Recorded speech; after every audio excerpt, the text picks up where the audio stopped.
Welcome to another episode of Kurdistan This Week, where we bring you the latest in the Kurdistan region from NRT Studios in Solmani. Almost 5,000 people have officially tested positive for coronavirus infection in the Kurdistan region as the surge of cases since mid-May continues. As of Thursday afternoon, 149 people have died from the disease. Erbil Governorate has responded by implementing a limited nighttime curfew between 8 p.m. and 5 a.m., restricting travel and requiring all businesses to shut down during that time. Local government offices will be closed until July 3rd. Like many countries, officials in the Kurdistan region are struggling between balancing the economic needs of residents with public health concerns.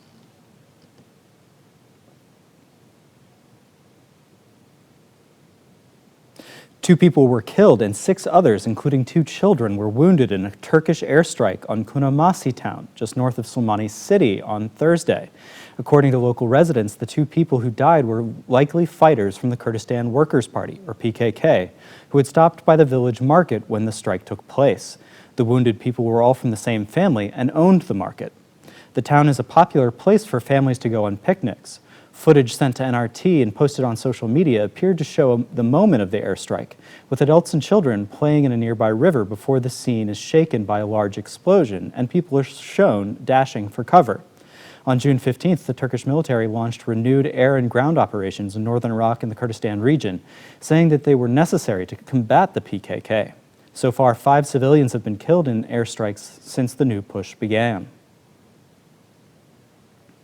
As the Kurdistan regional government struggles to address a massive budget shortfall, protests took place this past week against delayed payments and cuts to the salaries of public sector workers.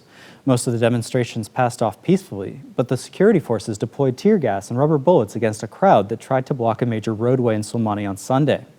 Later that day, the KRG announced that it was cutting salaries for all public sector workers making more than 300,000 Iraqi dinars, or $250 per month, by 21%. In the statement, it said that the measure applied only to this month's expected disbursement. Meanwhile, the KRG attempted to address the budget shortfall by sending delegations to Baghdad for meetings with senior officials. Early in the week, Kurdistan Region President Netravan Barzani met with his counterpart, Iraqi President Barham Saleh, Prime Minister Mustafa al-Kadhimi, Iraqi party leaders, and foreign diplomats. This was followed by a delegation led by KRG Deputy Prime Minister Kubad Talabani on Thursday. Without a deal to resume budget transfers from the federal government, the KRG's financial situation will remain precarious.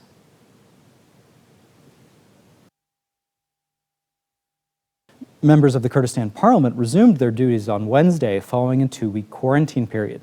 Earlier this month, a lawmaker and several members of staff tested positive for coronavirus infection, but they have all recovered. Several judicial courts also went into quarantine shortly after Parliament, also because of the positive tests.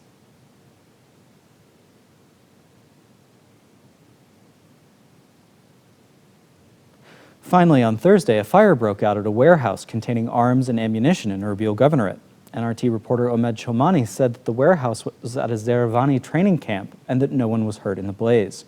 During the summer months, it is relatively common for ammunition dumps to catch fire in the Kurdistan region, which are usually blamed on summer heat or improper storage.